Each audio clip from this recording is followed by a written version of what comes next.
สบายดีจ้ะพี่น้องสบายดีสุขคนอากาศสวัสดีวันนี้เราได้มาเราะบ้านปัวป้าเขา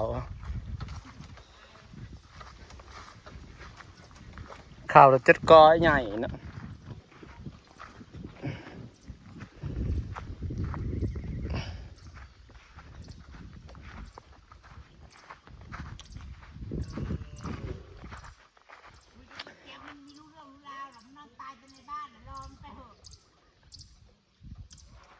มีไฟบ่นี่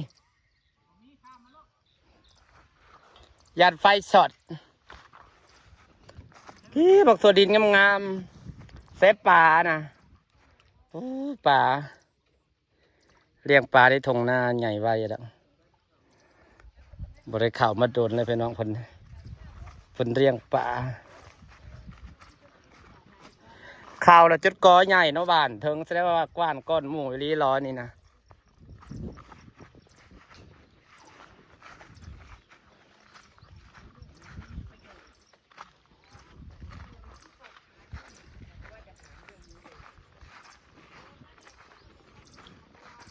ทำอะไรกันจ้าอ้าวตู้เผ็ดใหม่ปะไปได้มาโดนอะไรยังกระเปียดไปข้าวเล่าที่บ้านแต่โดนอีลีนี่จุดเกะนี่พอลากก็มานี่บ้านก้อนหมู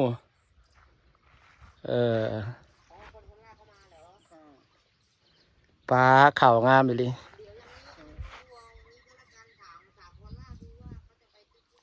ข้ามมาเลยเด้อผมมีไฟดอกข้ามมาโลกใส่คลิปก่อนแป๊บนึงเข่างามอีลีหรอป้าซ้อนในบ้านก้อนหมูอีลีเข่านี่หักแล้วจุดกอใหญ่เลยเนาะ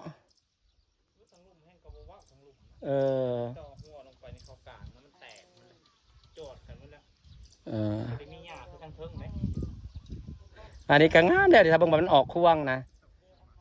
ตอนมันออกควงพุ่นจังหูว่าข่าวงามเนาะพอข่าวหน้าหวานเนาะตอนนั้นออกถอกควงมันโอ้ยสวยมันตะหวง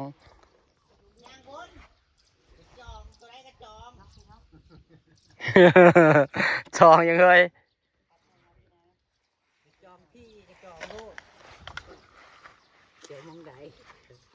ปลามักกะถินใหญ่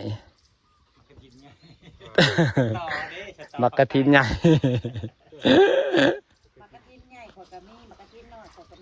มักกะถินใหญ่เท้าแต่เสาพูดมาให้เจซีกอกบัญชีในไซบอลเลี้ยงปลาจ้ะนะ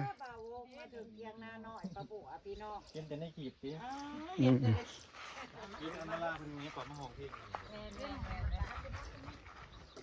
ใส่ปลาเพิ่นเลี้ยงปลาอยู่ในใส่นี่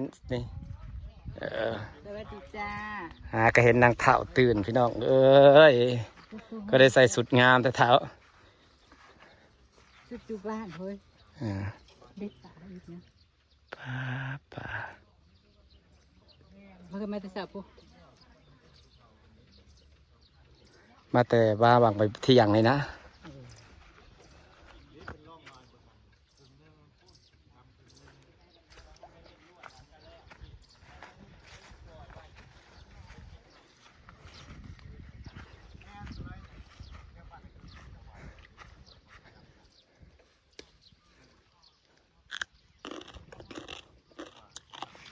โพดบักข่าปลานะอันนี้ปลายังสับปลาปากเลยปลาเข็งใหญ่เลย2 โต๊ะเนี่ยปลาตะเพียนพอปีกเนาะเอาได้ไหมปลาปากเลยแซ่บได้อยากได้ปลาเข็งไปปิ้งส่วนสีมันบัวานคือถือลายเธอสามมือใดอ่ะมันปบเลยปลาเค็งนะปลางามเลยนี่ตัวเพิ่มนี่ปลาเค็งตัวมันโอ้มันน้อยปลา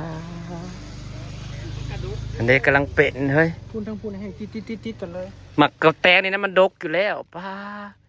มันเป็นหมากในสัมตัวสีขายพวกเราพนดูปลูกดูฝัง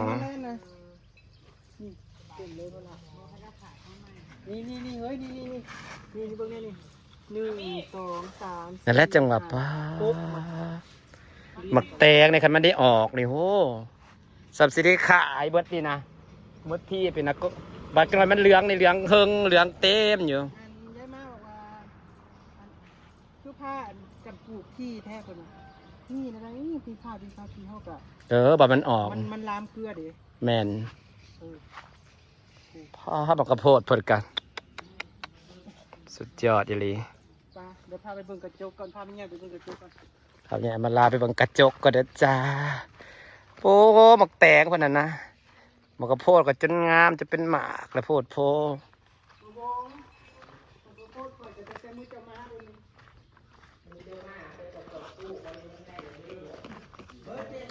ฟ้า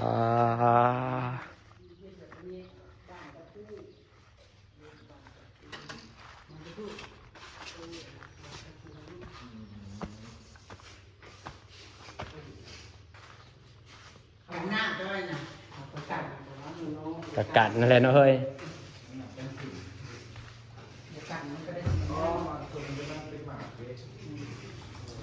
เป็นตาแหน่นนาอยู่เดียวเฮ้ย เจอสีดำมันบอกเขาเรียกว่ามันดำมันมีลายสีเจ้าเลือก ก็ดีได้ละ มีสีขาวสีดำสีน้ำตาลแล้วเขาเลือกสีดำเพราะเขามาสีด สีดำอะไรมันขึ้นนะ ำแม่ สีดำมันจังขึ้นเฮือนยังขึ้น อันนี้เป็นของไทยนี่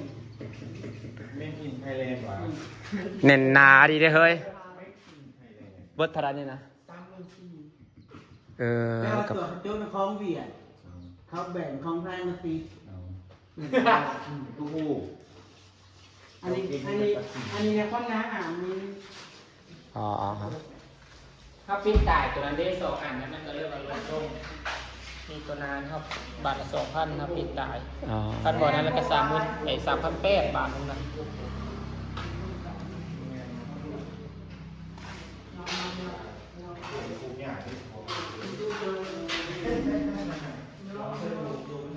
แหน่นนาดีได้อละแบบมันงามอยู่โอเคอยู่แบบมันงามอยู่เฮ้ยเลือกแบบงามอยู่โอเคแต่ว่าพอโบกได้สาเหตุแล้วบ่เฮือนนะ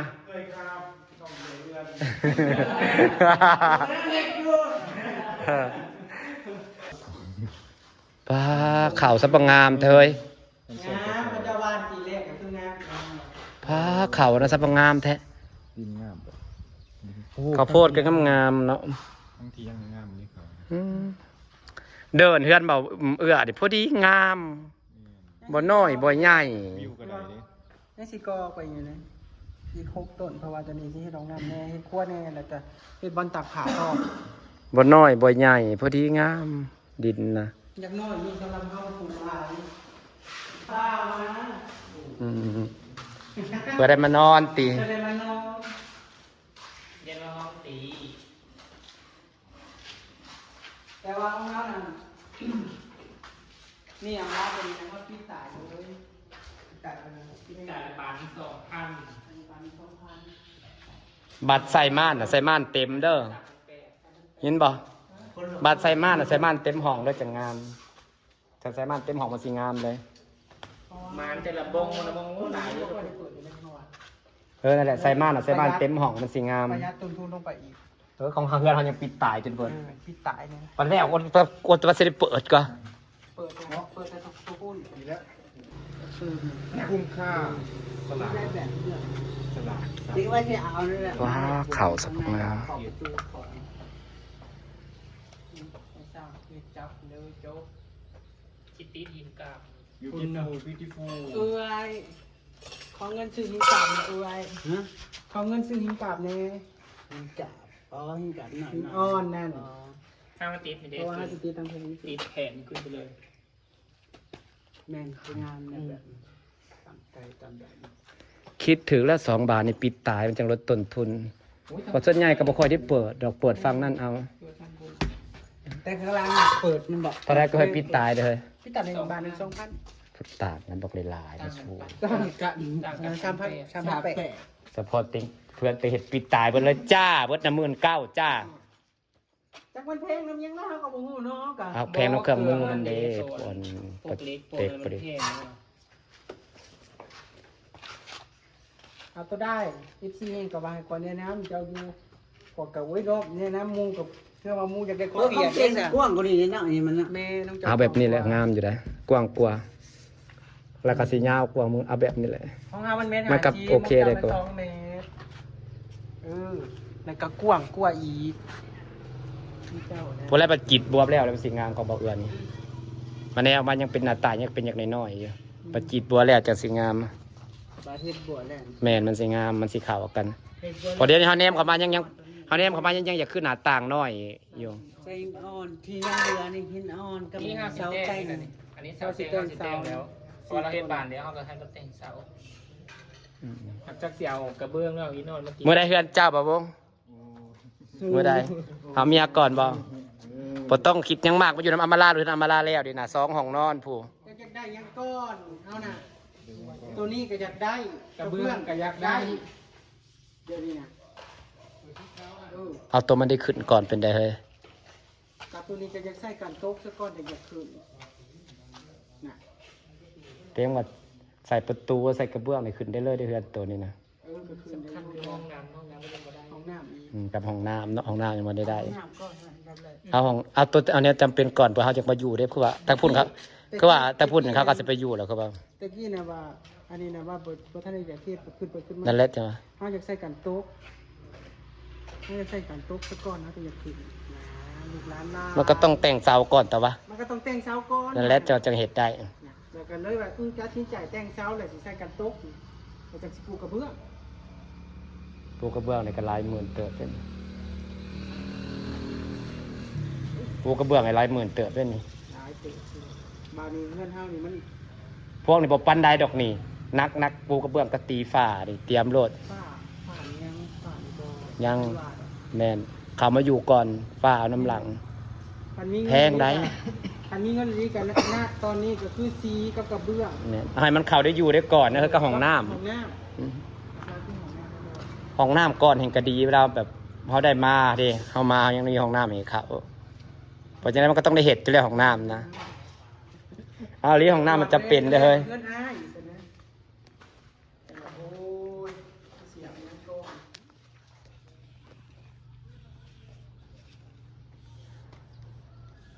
ว่าแล้วกีดบัวแล้วมันสีงามมันสีขาวกับพอเขาแนมมาไกลๆประตูยังอยากขึ้นน้อยอยู่ปัดกีดบัวแล้วมันเข่ากันพอดีป่าข้าวโพดป่า บ่ไหวบงคนละ แมน บงหลายเฮ็ดอะไรกันเอาทั้งคาทั้งนั้นกับบทสายแต่มันนำบีบเอาวันนี้ใช่กว่าอัน ถือว่าหักษาได้อยู่ได้นี่นะ คือเนาะวันมาส้นเอาเจวันไปเข้มของขึ้นมืดแล้ว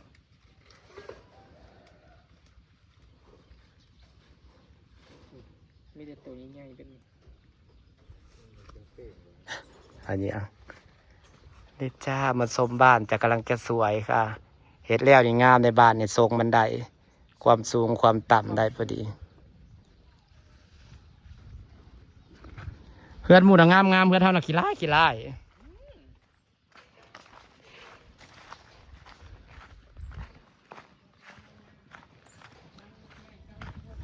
เพื่อนหมู่น่ะงามเพื่อนเท่าน่ะขี้ร้ายเอื้อ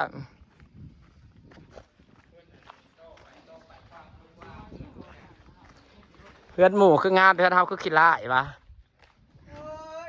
บ่เฮ้ย เป็นไปได้อยากเฮ็ดหลังไม้ เพื่อนหมู่น่ะคืองามเพื่อนเท่าคือขี้ร้ายมาเห็ดบัวแล้วก็งามเนาะงามพอดีเข่ากับประตูพอดีเลย เป็นดู โอ้เดี๋ยวก็ได้ขึ้นอยู่แล้วจ้าดีใจน้ำจ้าก็เดี๋ยวก็ได้ขึ้นอยู่แล้วปีหน้า ก็จะได้ย้ายไปอยู่บ้านตัวเองแล้วฮักที่แต่พอดีงามเด้อตอนมาทันได้เห็ดเทือนเลยจะคือว่าน้อยเนาะเฮ้ยไปเห็ดเทือนแล้วก็คือว่าบักกว้างๆหนึ่งเนาะ เอาโถมเดินไหม ตอนเราเห็ดแรกๆก็ได้น้อยหนึ่งเนาะ แม่นตอนนั้นเอาโถมเดินไหมเพราะว่าเอามาโถมน้ำขางมันยังเอามาโถมใหม่เบ้อ เห็นตอนแรกๆแหละก็บอกติดในน้อยวันนี้เห็ดแล้วแบบบักใหญ่ๆนี่ เฮ้ยมาห้องเจอปู่เขามาพูดนี่ปู่ มันใกล้อันนี้เด้อเฮ้ยเพิ่นบ่อยากให้ใกล้อันนี้หัว ที่แตกหัวคอยที่แตก โอเคครับพี่น้องจะฝากบรรยากาศไว้ซ้ำนี่ละจ้าสบายดีจ้ะระแวงย่านบ่ได้นะเมื่อยก็พอตายเลยสบายดีจ้ะพี่น้องสรุปแล้วบ่พลาดจ้านั่งง้อยแล้วเราสิหายอีกแล้ว มันหลายขั้นตอนเพื่อสิลงบ่ได้ล้อขั้นตอนเงินเข่าอีกเด้บัดแล้วตอนนี้ก็พูดจนเงินเข่ามันจะได้ลงอกพอดีสบายใจแล้ว มันขึ้นบ่ผ่านบ่ภาษีเลยยังบ่ผ่านนะ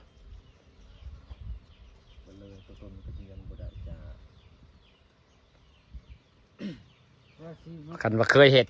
จะโดนแล้วเนาะพี่น้องก็เห็ดเดียวมันก็ลืมหมดเลย เป็น4-5 ปีเท่ เลยอีกอย่างมันกลับมันเปลี่ยนกฎใหม่มาเรื่อยๆเด้อเฮ้ย มาตามเบิ่งเก่านี่ เปลี่ยนใหม่มาเรื่อย เราได้นี่ก็รายได้ของคุณอยู่ ๆใส่เอกสารตัวใหม่แบบนี้มันบ่ได้เป็นหยังให้มันแบบว่าคันห้าวกรอกอันนี้มันก็สิระงับไว้อันเดียวก็ห้ามมันได้ก่อนมันก็ระงับไว้หันแล้ว